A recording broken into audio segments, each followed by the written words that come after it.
Boa noite, pessoal. Aqui quem fala é o professor Krishna.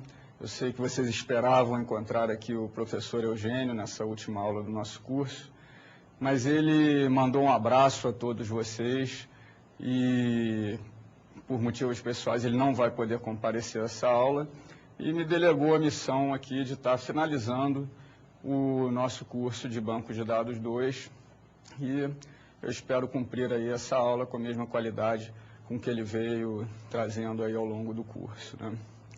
Então, a gente vai começar essa aula de hoje indo aqui ao quadro para uma pequena revisão sobre a aula de projeto físico.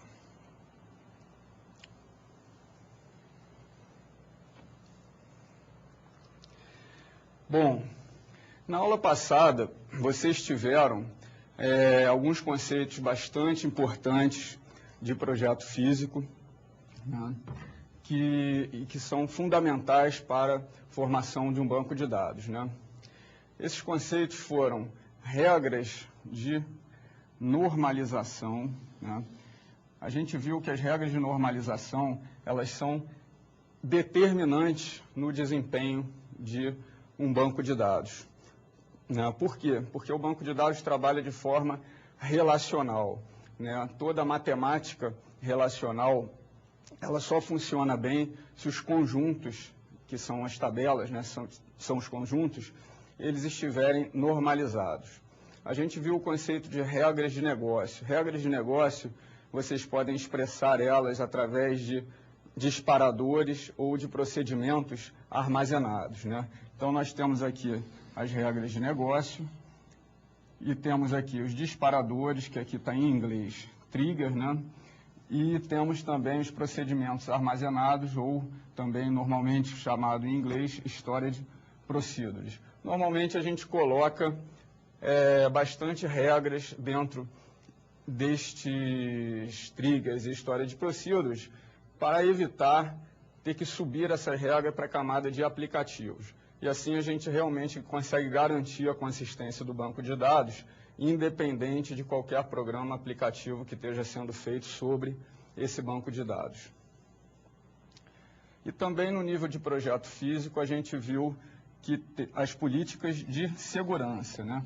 Então, o banco de dados, normalmente eles oferecem, os SGBDs, normalmente eles oferecem políticas de segurança bastante refinadas, em termos de que tipos de usuários que podem acessar que tabelas, que podem executar que procedimentos armazenados. Normalmente eles te dão bastante recursos nesse sentido, né, para que você possa prover os seus aplicativos de tal forma que cada aplicativo só acesse a parte do banco que realmente lhe for pertinente. Todas as regras em termos de projeto físico, elas têm muito sentido quando a gente trata de grandes volumes de dados. Para bancos de dados muito pequenos, praticamente qualquer coisa que você fizer vai funcionar, tá? Então, todo esse nosso estudo de projeto de banco de dados, ele tem um foco muito em cima de volumes de dados. Quando você vai trabalhar com tabelas na casa de ordem de milhões de registros, então, realmente, todo esse estudo faz bastante diferença, né? Vocês viram também a parte de estrutura das tabelas e dos índices, né? Que a gente viu que, normalmente, a estrutura mais utilizada são as árvores B+, em que a gente tem os registros lógicos alocados nas folhas, né, dessa estrutura de árvore B+, né?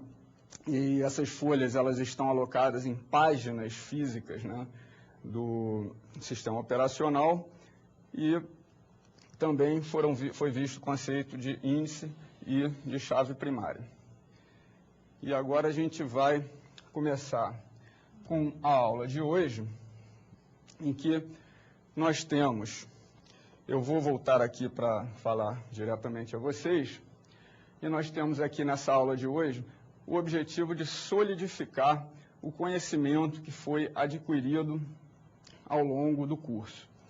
E, para isso, a gente vai utilizar dois exemplos, né?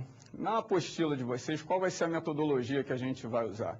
Na apostila de vocês, vocês têm lá um exemplo de alocação de recursos em projetos e também tem um exemplo de uma empresa de transporte, que presta serviço de transporte para outras empresas, né?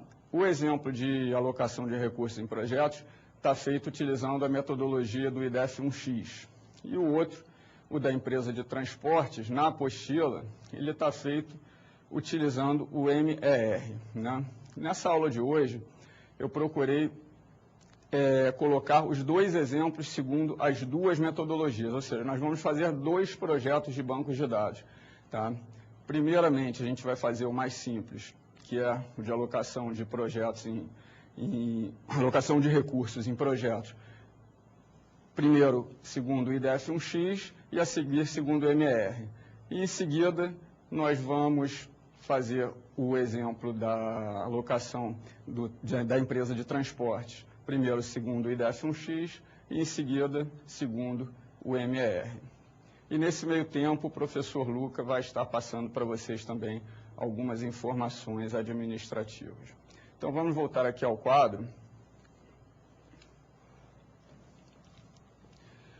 Bom, o MER, ele é uma notação gráfica, né? O MER, ele é uma notação gráfica. A gente consegue fazer o projeto do banco de dados no MER. Só que ele não te define que passos seguir para conseguir chegar a esse projeto final. Ele não te define isso. Já o IDEF 1X, ele é um modelo um pouco mais recente, né? Então, ele, além da notação gráfica, ele também compreende um processo de desenvolvimento. Ele te apresenta um modelo de notação gráfica e ele também te diz como você tem que projetar o teu banco de dados. Ou seja, que passos você tem que seguir para conseguir chegar naquela notação gráfica final, que é a partir da qual você vai derivar para o teu modelo físico, né? Então, isso aqui é muito importante, essa é a grande diferença. Ele determina um processo de desenvolvimento que tem que ser seguido.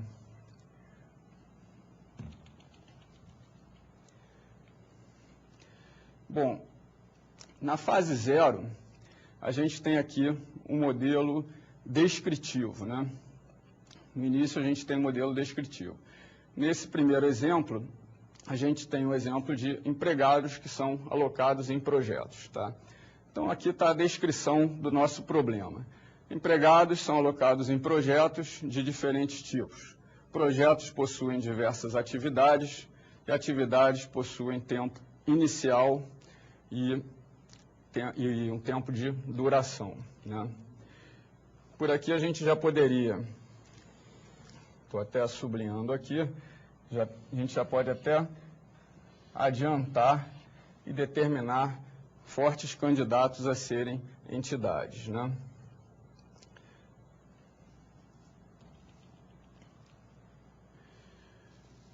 Bom, a fase 0.1 do IDEF 1X, nessa fase a gente tem que definir os objetivos da modelagem, né? Então aqui a gente pode escrever, né, como está descrito aqui, para se atingir os objetivos da modelagem, nós precisamos definir quais são esses objetivos. Então a gente está dizendo aqui que é obter a estrutura de dados para um banco de dados que suporte a gerência de pessoal alocado em projetos, né? Então, é muito importante você definir bem esse objetivo, inclusive porque ele determina bastante o escopo do teu projeto, o escopo do que o teu banco de dados vai abranger, tá? Então, uma pessoa que vai ler a documentação do teu banco de dados, ela eventualmente, um profissional que não seja da área de banco de dados, ele não precisa ler a tua modelagem, porque ele talvez não consiga entender. Mas se ele ler o teu objetivo e ele for bem claro e determinar bem o escopo, ele vai conseguir entender bem. Na fase 02, nós temos o plano de modelagem, ou seja, como que nós faremos a modelagem. Nesse exemplo aqui, por ser um exemplo muito pequeno, e ele vai ser feito em apenas 1 hora, que é o tempo aqui da nossa aula, e por uma única pessoa. E isso está descrito. O negócio é que no IDEF 1x você tem que atender a todas essas fases, né? Você tem que descrever cada uma dessas etapas. Na fase 03, nós temos a organização da equipe. E a gente tinha visto na aula de projeto IDEF 1x que ele determina figuras como o gerente, o modelador, o revisor e o especialista, né? Quem são essas figuras? O gerente é o gerente do projeto, o modelador seria quem vai realmente criar o modelo, né? Todas as regras de criação do modelo. O revisor vai ser alguém responsável por validar o modelo, e o especialista normalmente é uma pessoa que entende do negócio sobre o qual a gente está querendo modelar. Então, se você vai fazer um modelo sobre uma fábrica de componentes eletrônicos, o especialista é o cara que entende sobre fábrica de componentes eletrônicos, né? E ele tem que fazer parte da equipe de projeto. Um tópico muito importante é a coleta de material fonte, né? Então, o IDEF 1x, ele prevê que você deve coletar e documentar, né, todo o material que você conseguir para o seu projeto do banco de dados. Porque o seu projeto de banco de dados ele é feito em cima de reuniões e de materiais que você coleta. Então, aqui nesse exemplo, nós temos aqui uma planilha, né, porque provavelmente antes da gente fazer esse banco de dados, né, esse controle era feito numa planilha eletrônica, como no Excel, por exemplo. Então, essa planilha é um ótimo exemplo e que deve estar documentado junto ao projeto, né? É um ótimo exemplo de um passo importante para a gente conseguir chegar no projeto final. Então, nós temos aqui, por exemplo, nessa planilha, uma funcionária, Giovana, cujo CPF é 4294 e que ela é a gerente num projeto de controle de estoque, de sistema de estoque, né? E a gente tem também a mesma Giovana, né, com o mesmo CPF, e ela exerce a atividade de analista num outro projeto, num sistema de RH. Então, você vê que uma pessoa, por esse exemplo, a gente consegue ver que uma pessoa pode exercer diferentes atividades em diferentes projetos, tá? Isso é uma informação muito importante para a nossa modelagem, né?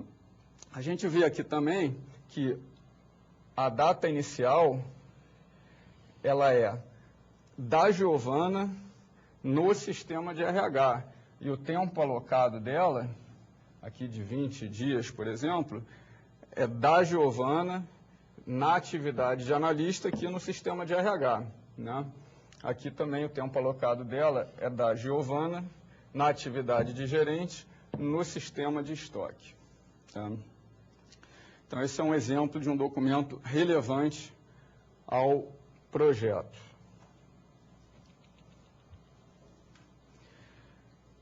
Então, na fase 1, nós teremos a definição das entidades, né? Então, os sujeitos encontrados no modelo descritivo, que foram aqueles que eu já tinha previamente sublinhado, eles são pré-selecionados para serem entidades, né? E o IDEF 1x, ele prevê que a entidade ela tem que seguir esse modelo aqui. Você dá uma identificação da entidade, uma numeração para ela, identidade 01. Né? Uma entidade 01 vai ser a entidade projeto. E você descreve a entidade. Então, a entidade projeto é uma entidade que representa instâncias de projetos, né? Instância de um projeto. A entidade 02 vai ser a entidade empregado. E aí você tem que descrever, tem que colocar a definição no teu modelo. O que é a entidade empregado? Ela representa os empregados da empresa. E a gente vai ter a entidade 03, que vai ser a entidade atividade, né? E você vai descrever também o que é atividade na sua documentação. E, finalmente, nós temos aqui, uma vez criadas as entidades, a gente vai ter a fase 2, em que a gente vai definir os relacionamentos entre essas entidades, né? Então, a primeira coisa que a gente faz é uma matriz, né? Tá aqui uma matriz de relacionamento, em que a gente põe aqui nas linhas todas as entidades e nas colunas também todas as entidades. E a gente marca com um X as entidades que têm relação uma com a outra. Então, projeto, né, tem relação com empregado. Projeto possui empregados, atividades têm empregados, empregados estão alocados em projetos. Então, a gente marca essas relações na nossa matriz de relacionamentos. E, a partir daí, essa é a representação gráfica, né, na fase 2.2 do IDEF1X, a gente tem a definição dos relacionamentos de uma forma gráfica. A partir da nossa matriz de relacionamentos, a gente representa os relacionamentos, né? Então, aqui a gente tem relacionamentos não identificadores, né? Então, a gente está dizendo que projeto aloca empregado, empregado está alocado em projeto, empregado faz atividade, né? Empregado faz atividade, atividade tem empregado, né? E só que o que acontece? Esses relacionamentos aqui, eles são não identificadores. Por quê? Porque um projeto pode ter muitos empregados e um empregado pode estar alocado em muitos projetos, ou seja, é uma relação de N para N, em que a gente não consegue transformar dessa maneira como está para o projeto físico. Então, a gente tem que passar por um processo que é feito na fase 3, em que a gente tem a definição das chaves. Então, na fase 3, na fase 3.1, a gente vai ter o refinamento dos relacionamentos não específicos, tá? Então, esse relacionamento em que tinha não identificador entre projeto e empregado, ele é quebrado em... A gente cria uma entidade associativa projeto-empregado e a gente vai ter, então, um relacionamento identificador, em que projeto aloca projeto-empregado, né? O empregado está alocado, né, na entidade associativa projeto-empregado, né? É uma forma da gente conseguir, então, representar uma relação N para N, criando aqui uma relação de 1 para N e outra relação de 1 para N, né?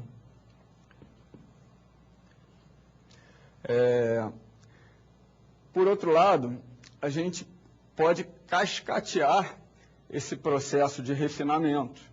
Por quê? Porque as atividades, elas são feitas por empregados que estão alocados em projetos.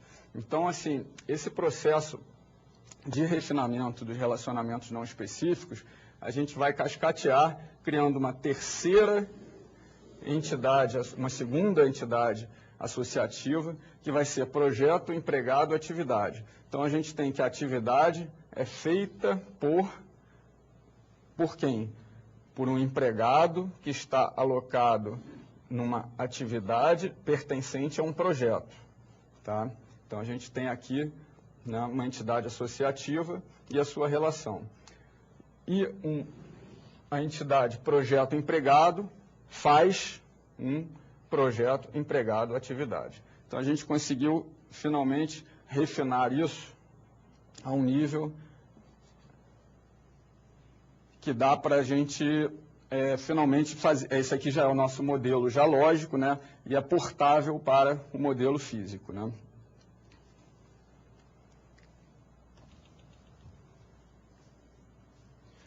Bom, na fase 3.2, a gente teria a representação das visões funcionais, né? O que são as visões funcionais? São formas, são visões em que a gente pode simplificar, né, o nosso modelo. Então, se a gente tiver modelos muito grandes, com muitos atributos, ou com muitas entidades, a gente pode simplificar e criar visões mais simplificadas do modelo. Como esse nosso modelo já é muito simples, a gente não vai precisar criar visão nenhuma, né? Mas você descreve isso, não é necessário.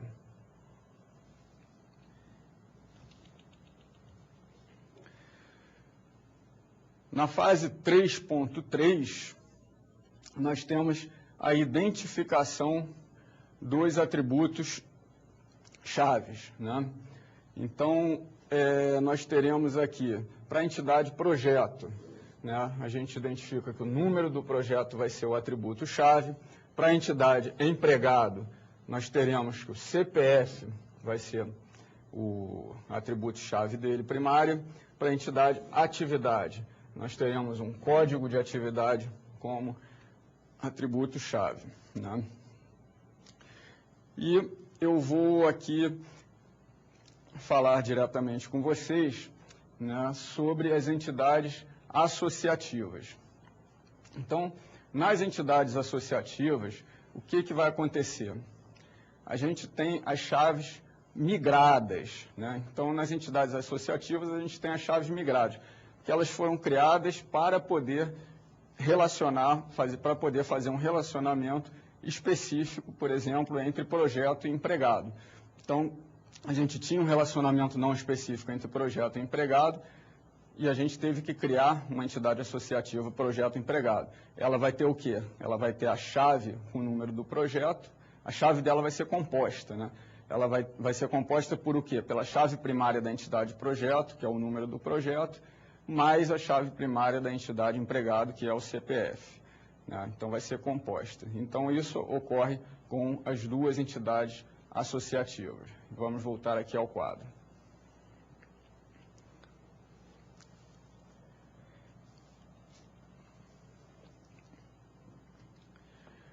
Bom, e aqui nós temos, então, a matriz de atributos, né? A matriz de atributos, ela é feita para que a gente possa identificar, né, as chaves dentro de cada entidade. E aqui a gente não está mais falando somente das chaves primárias, a gente está falando de chaves primárias, de chaves migradas ou chaves estrangeiras, né, e de chaves compostas que compõem a chave primária. Estamos falando de todas as chaves. Então, a gente tem que a entidade projeto, né, ela terá como chave principal dela o código do projeto, né? A gente faz o quê? A gente lista aqui em linhas as entidades e em colunas todos os atributos. E vai, para cada cruzamento entidade-atributo, a gente vai definindo se ele é chave ou não e que tipo de chave ele é, tá? Então, a gente tem agora aqui a entidade empregado, cuja chave é o CPF. A gente tem a entidade atividade, cuja chave principal dela é o código da atividade. E a gente tem, por exemplo, aqui então, na entidade associativa projeto empregado, a gente tem que é uma chave migrada, né? A chave primária dela é composta por uma chave migrada, código do projeto, e uma chave migrada, CPF. Aqui está errado. Tá?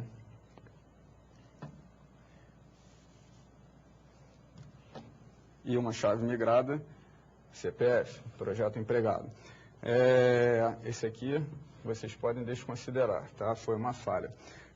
E aqui na entidade projeto empregado atividade, nós teremos uma chave migrada, projeto, código do projeto, uma chave migrada, CPF, e uma chave migrada, código da atividade, que são todos migrados das entidades nas quais eles são chave primária. E eles compõem a chave primária dessa entidade associativa.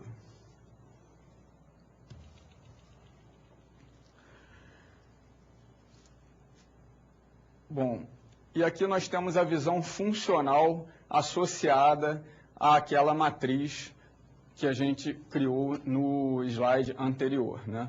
Então, essa visão funcional associada à matriz que a gente criou no slide anterior, ela representa, né, a nossa entidade projeto, que a gente disse lá na fase 1, a gente disse que ela era a entidade número 1, né, e aqui tem a chave dela.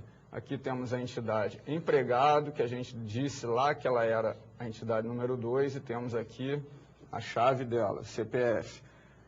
Temos aqui a entidade atividade, que é a terceira, com o código da atividade. E temos aqui as nossas entidades associativas, projeto empregado, com a sua chave composta, né? E temos a entidade projeto empregado atividade, com a sua chave composta tripla.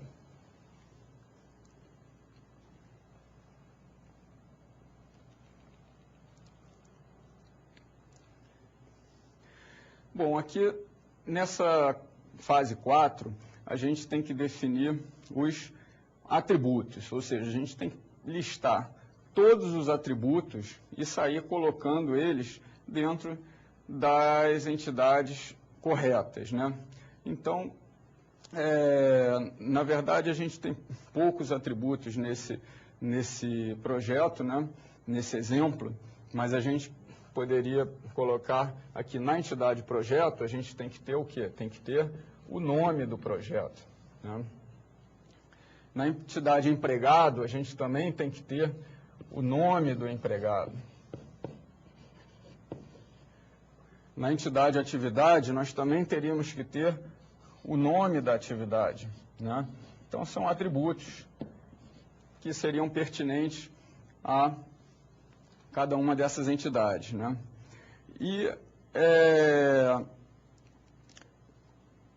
na entidade projeto empregado atividade, a gente teria finalmente a data inicial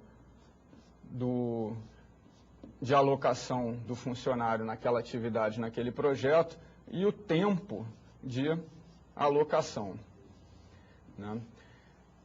Então, esses dois atributos, a data inicial e o tempo de alocação, eles são pertinentes, eles não são pertinentes nem à atividade, nem ao projeto e nem ao empregado, eles são pertinentes ao conjunto, eles são atributos de relacionamento, são atributos deste relacionamento.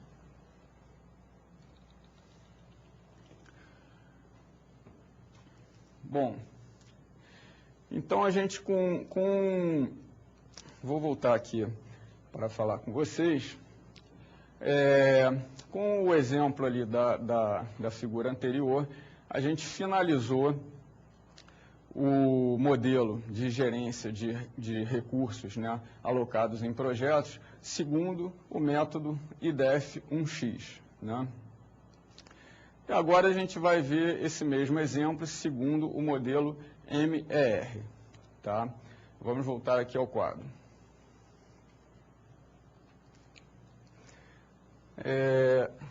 O MER, ele não prevê etapas, né? Ele não prevê uma metodologia. Então, a gente vai ter simplesmente que partir de quê? Da descrição em que a gente tem o nosso projeto e todos os campos, né? Todos os campos, todos os atributos, né, desse projeto, e vamos começar a criar as entidades, né? As entidades, a gente tem aquela metodologia que o professor Eugênio já passou para vocês, de que a gente tenta identificar, para identificar as entidades, a gente tenta identificar os sujeitos, né? Então, como vocês já fizeram isso, a gente já fez isso no IDEF-1X, a mesma forma que a gente usa para o IDEF-1X, que é identificar os sujeitos, a gente pode usar também para o MER. Então, a gente já identificou os sujeitos lá e eu já vou aproveitar os sujeitos que a gente identificou para criar as entidades aqui. Então, a gente tem aqui uma entidade projeto, né, com a sua chave primária, número do projeto.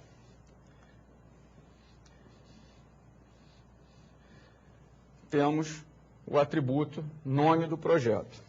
A gente tem uma entidade atividade, com a chave primária que já está aqui sublinhada, código da atividade, né?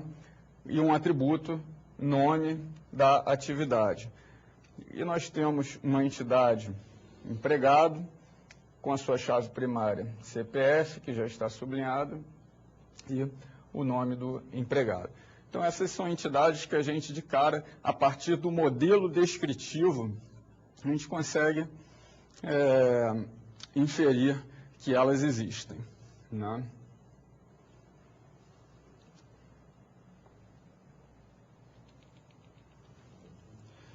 Mas a gente sabe que existiam os atributos data inicial e tempo de alocação, né? Então, data inicial e tempo de alocação, que estavam no nosso modelo descritivo, eles não pertencem a essas entidades diretamente. Eles são entidades de relacionamento. Relacionamento, a gente tinha visto com o professor Eugênio, que a gente consegue determinar através de verbos, né? Então, empregados estão alocados em projetos. Empregados fazem atividades, né? Então, a gente pode extrair os verbos do modelo descritivo para criar relacionamentos. Então, esses atributos, data inicial e tempo de alocação, eles são atributos do relacionamento ternário, tá? Porque o MER, ele te provê isso, ele permite relações ternárias. Então, relacionamento ternário, projeto, empregado, atividade, né?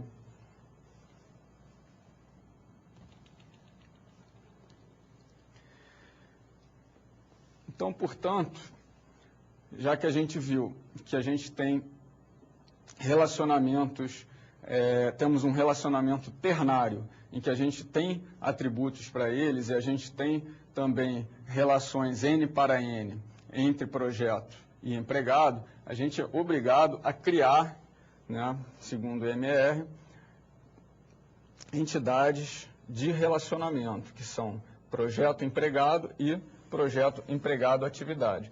São entidades de relacionamento para conseguir suprir relações N para N, né? Para conseguir suprir relações N para N, ou seja, a gente vai ter uma relação de 1 para N e outra relação de 1 para N, né? Com essas entidades. Então, a gente vai ter uma relação de 1 para N entre projeto e projeto empregado e outra relação de 1 para N entre empregado e projeto empregado, né? E nessas entidades novas que a gente criou, a chave primária dela vai ser composta, né? Assim como vocês viram no IDF1X. Não varia porque o objetivo é o mesmo, né? Então, você vai acabar chegando no mesmo resultado final em termos de projeto físico, tá? Apenas a metodologia que é diferente. Então, na entidade projeto empregado atividade, nós teremos uma chave primária composta por código do projeto, CPF e código da atividade, e teremos os atributos data inicial e tempo de alocação, que são atributos de relacionamento.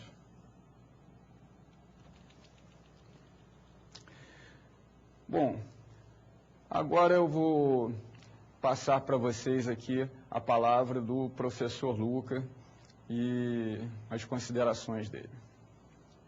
Olá a todos, tudo bem? Vou tomar pouco tempo da aula do professor Krishna em função do tamanho hoje da aula e da complexidade. Muito bem, só 2 recados bastante importantes nesse momento. Primeiro, lembre-se que a próxima semana, próxima quarta-feira, então, portanto, no dia 23 de abril, nós teremos, então, a prova 2. Essa prova 2 vai conter questões, as 10 questões de cada uma das disciplinas, relacionando, então, os conteúdos das aulas 4, 5, 6 e 7. E já aviso também que, então, no dia 30, a semana, então, seguinte, nós teremos a prova substitutiva. Todos podem fazer, é um direito de todos, e aconselho a todos fazerem essa prova. Também são 10 questões para cada disciplina, abrangendo os conteúdos de todas as disciplinas. Ok? Eu vou deixar agora, então, a palavra para o professor Krishna, mas antes disso eu queria só dar um recado que talvez fosse importante neste momento. Nas disciplinas do próximo módulo, portanto, o módulo 6, estarão sob a responsabilidade dos professores da Unitins. E eles devem seguir o mesmo padrão de ensino que nós trabalhamos nessas disciplinas. Ok? Mas informaremos com mais detalhes no portal educacional. Agora com vocês, professor Krishna. Bom, pessoal, agora nós vamos ao nosso segundo exemplo. Tá?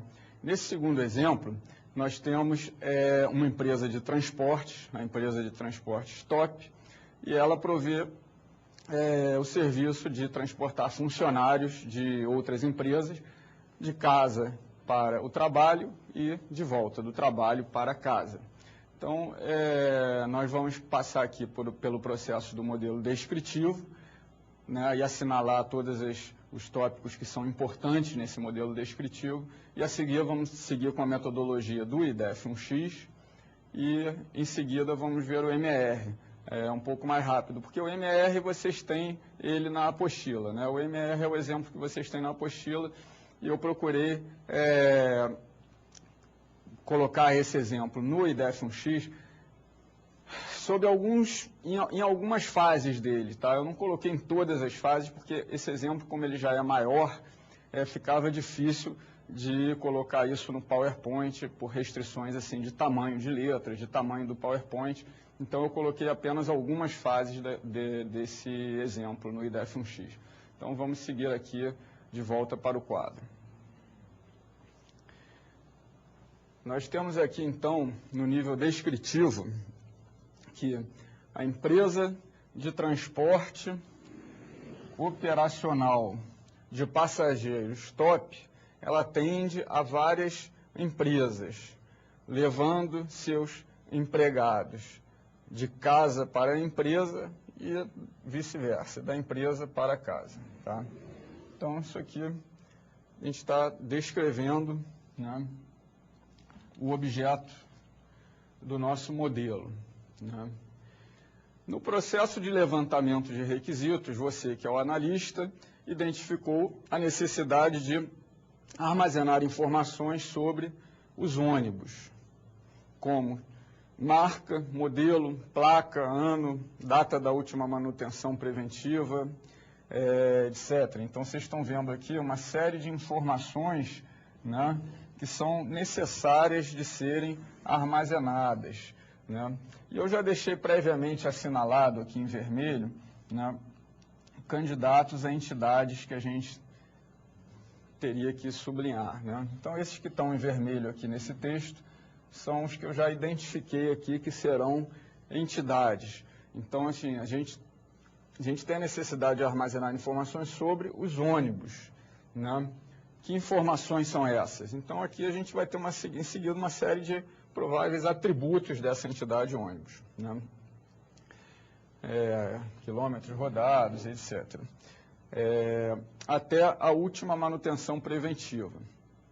Próxima data de revisão. Cada tipo permite um número máximo de passageiros sentados e um número máximo de passageiros em pé. Então, a gente tem aqui que tipo é um sujeito, né? E ele possivelmente é candidato a ser uma entidade porque ele é determinante e ele tem atributos, né, descritos aqui claramente, como o número máximo de passageiros, né? Atributos aqui descritos claramente. De passageiros sentados e de passageiros em pé. Né?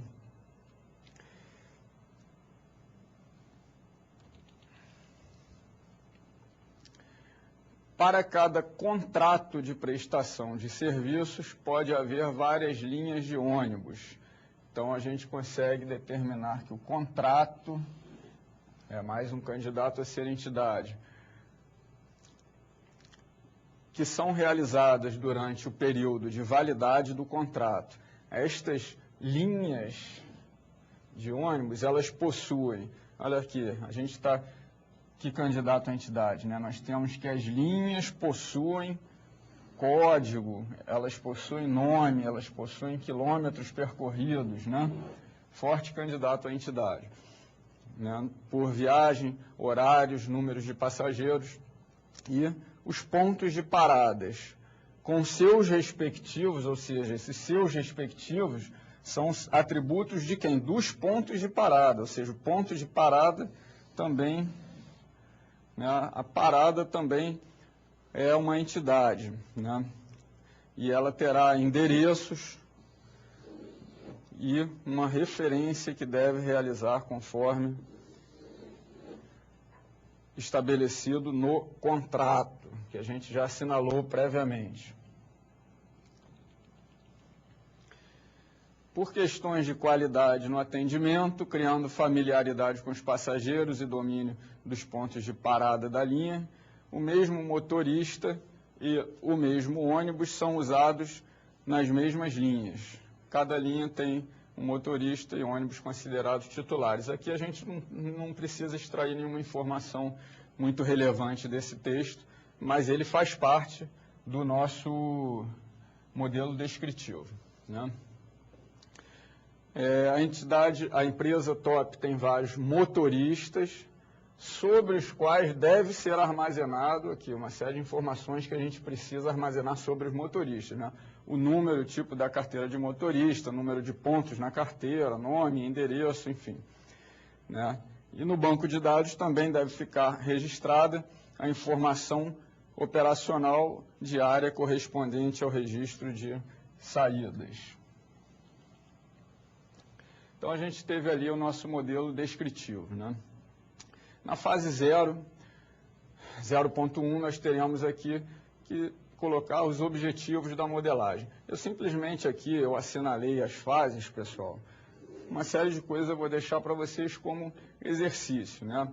Porque a gente já fez exemplos anteriores, inclusive em aulas anteriores, isso aqui não tem nenhuma dificuldade. Vocês colocarem aqui qual é o objetivo da modelagem, né? Vocês estão modelando, né, um banco de dados para uma empresa de transporte stop, enfim, vocês podem descrever o seu objetivo de modelagem, né? O plano de modelagem que a gente vai fazer aqui também seria um plano bastante simples, feito por uma pessoa em 1 hora. A organização da equipe de projeto seria semelhante à do exemplo anterior, né, em que as 4 funções elas vão ser feitas por uma única pessoa. Em projetos muito grandes, a gente eventualmente poderia ter até diversas pessoas fazendo cada uma daquelas funções, né? Diversos especialistas, diversos modeladores, um gerente, né? Diversos revisores, enfim, depende do tamanho do projeto. Em projetos muito pequenos, a mesma pessoa executa todas as funções. E a parte de coleta de material fonte, que no nosso caso é o que a gente coletou no modelo descritivo, né?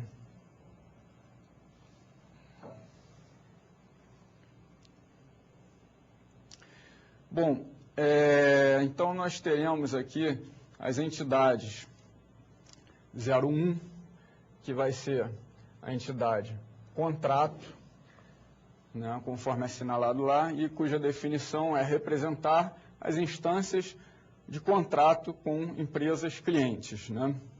Teremos a entidade 02, cujo nome é ônibus e cuja definição é representar as instâncias dos veículos utilizados no transporte. E eu vou voltar aqui à frente para falar com vocês. Vocês, então, completem, né, para as outras entidades. Então, a gente tem outras entidades, a gente tem entidade motorista, entidade linha, entidade parada, e vocês completem seguindo essa mesma metodologia, né, de colocar o nome da entidade e uma descrição para ela. E vamos voltar aqui para a próxima transparência. Então, essas são as próximas entidades que vocês vão ter que completar, né? Motorista, linha, tipo e parada.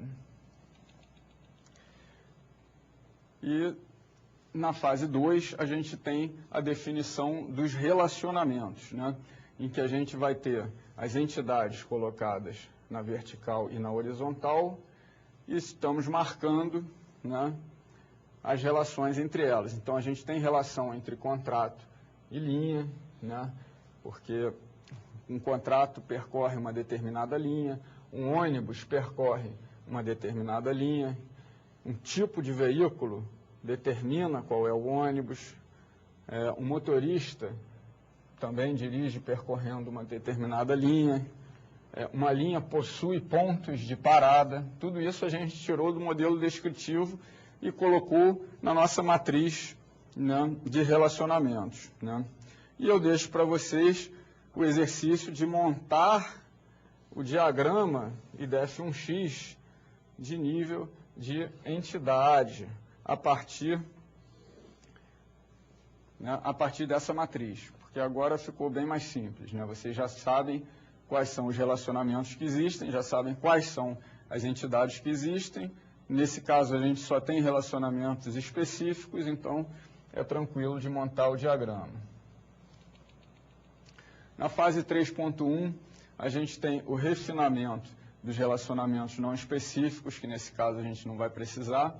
Na fase 3.2, a gente teria a representação das visões funcionais também, que nesse exemplo ainda não tem a complexidade suficiente para que a gente precise criar visões funcionais. E na fase 3.3, a gente tem identificação dos atributos chaves, né? Então, na identificação dos atributos chaves, qual é a ideia? Eu tenho aqui em linhas as entidades colocadas, né? Contrato, ônibus, tipo, motorista, linha em parada, e em coluna eu teria todos os atributos. Como são muitos atributos, eu não tive como colocá-los todos nesse slide, porque não caberia, a letra ia ficar muito pequena. Então, eu coloquei aqui já selecionados somente os atributos que têm algum papel de chave. Mas, na realidade, você teria que colocar todos eles. Teriam muitos outros atributos aqui para o final desse quadro, né? Então, a gente tem aqui, para a entidade contrato, o número do contrato é a sua chave. Entidade ônibus, a placa do ônibus vai ser a sua chave. Mas ela também tem uma chave migrada do tipo do ônibus, né? Ou seja, um ônibus é de um determinado tipo. E esse tipo dele determina o quê? O número de lugares sentados e o número de lugares em pé. O tipo tem a chave dele. O motorista tem o número da matrícula dele, de motorista. A linha, ela tem uma chave migrada, né, com o número do contrato, uma linha ela pertence a um determinado contrato, ela tem uma chave migrada de que ônibus que está percorrendo aquela linha, ela tem uma chave migrada de que motorista que está dirigindo naquela linha, e ela tem uma chave primária, principal dela, que é o número da linha. E a parada, ela tem uma chave migrada, que faz parte da sua chave primária, que é o número da linha, e uma chave original dela, que é o número da parada. Ou seja, a chave primária da parada, ela vai ser composta, né? Ela vai ser uma chave composta pelo número da parada, mais uma chave migrada, que é o número da linha, porque uma parada é realizada em uma determinada linha, né? O ônibus para dentro de uma linha, né? Bom, então, a partir dessa nossa matriz, né, de atributos, fica para vocês montar, né, dando continuidade. Na verdade, vocês já vão ter montado o diagrama no exercício anterior seria colocar as chaves nesse diagrama, né? Colocar as chaves nesse diagrama, né? Continuando a montagem do diagrama.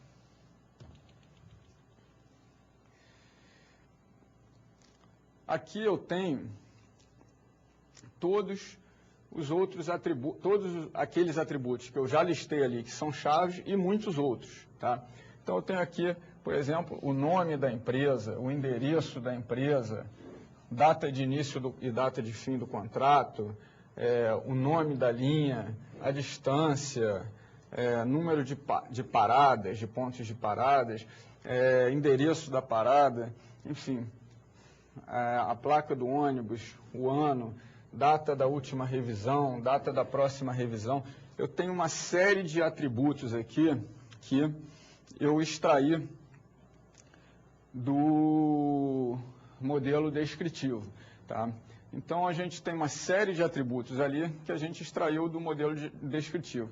O que eu fiz ali? Seguindo a metodologia que foi apresentada a vocês pelo professor Eugênio, eu listei ali todos os atributos e vocês terão o trabalho de alocar esses atributos nas entidades pertinentes, nas entidades corretas, né? Isso tem que ser feito naquele diagrama que vocês já estão, né, com o exercício para fazer ele. O diagrama que a gente começou, já começou o diagrama a partir dos relacionamentos.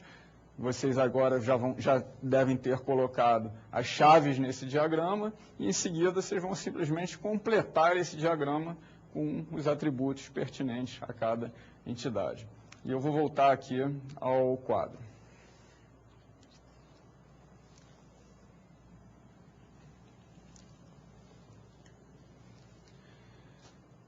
Bom, terminado esse exemplo no IDF1X, né, vocês fechando aquele diagrama, vocês vão ter terminado o exemplo no IDF1X.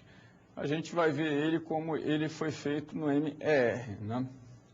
No MER, nós teremos aqui diversas entidades, né? Então, a gente tem aqui uma entidade contrato, uma entidade linha e uma entidade parada, né? Como que a gente extraiu essas entidades? Exatamente da mesma maneira que no IDF1X, né? Sublinhando os sujeitos e listando os que são candidatos à entidade, né? E no MR, você realmente, como ele não tem essa metodologia tão extensa, né? Normalmente o que se faz é já tentar, né? Você vai até de uma forma um tanto quanto empírica, assim, mas você já vai tentando colocar os atributos que você julga que pertencem a uma determinada entidade. E como que você vai acertar isso no final? No final, se você colocar um atributo errado numa entidade, você vai ver que ele não vai funcionar ali dentro quando você for normalizar, né? Então, a gente tem aqui uma entidade contrato, em que a gente tem como chave o número do contrato, e a gente tem uma série de atributos, que são empresa, endereço da empresa, data de início do contrato e data de fim do contrato, porque um contrato é feito entre a empresa de transporte top e uma empresa cliente. Temos uma entidade linha. Bom, na realidade eu estou resolvendo para vocês o exercício anterior que eu dei, né? Porque eu estou passando para vocês todos os atributos de cada entidade, mas tudo bem.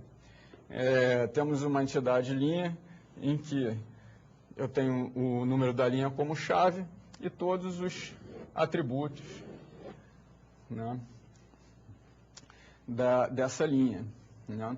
E a gente tem aqui, vocês têm que ver também que essa entidade linha, ela tem chaves estrangeiras das outras entidades, né? A gente tem aqui, ó, o número do contrato, ela é o quê?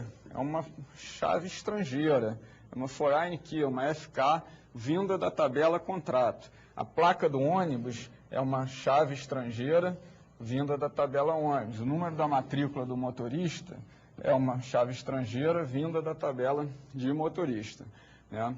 como a gente já tinha visto lá naquela matriz de atributos de chaves, né? Temos uma entidade parada, em que é composta pelo número da linha mais o número da parada, é o que compõe a chave primária dela, e um atributo endereço. Temos uma entidade ônibus, né, cuja chave primária é a placa, e aqui estão os atributos dela, ano, data da revisão.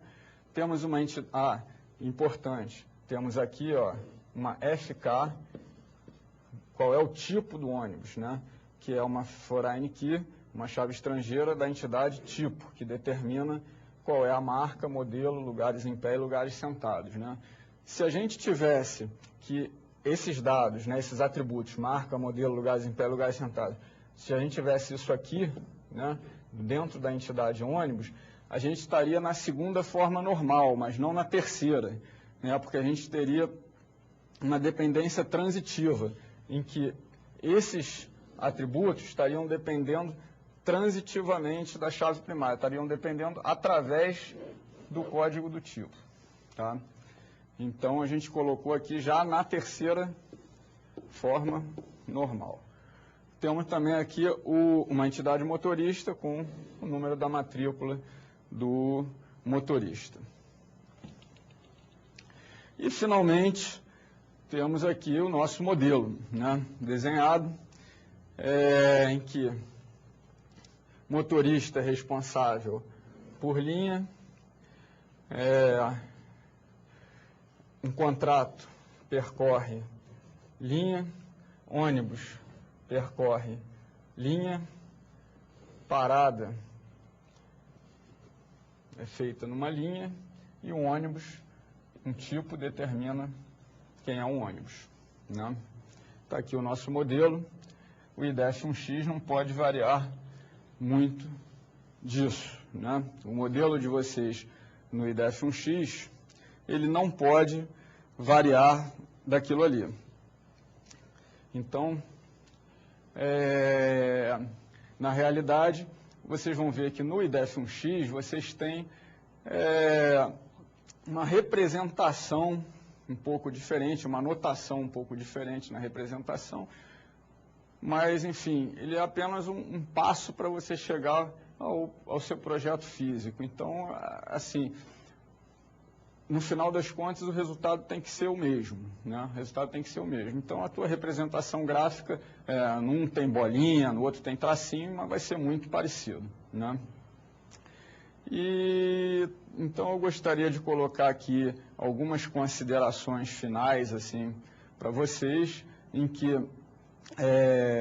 a gente tem a normalização como um fator muito importante no nosso projeto de banco de dados, né?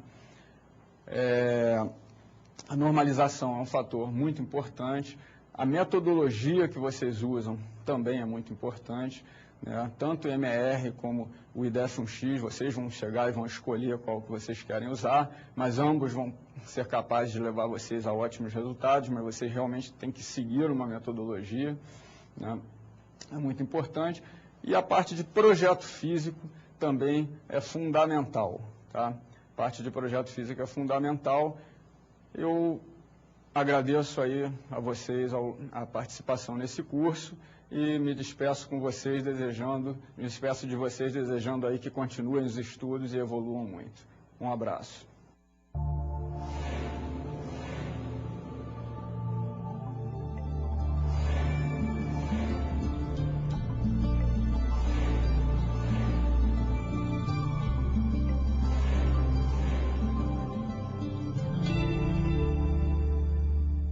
Educom, educação superior com alta tecnologia.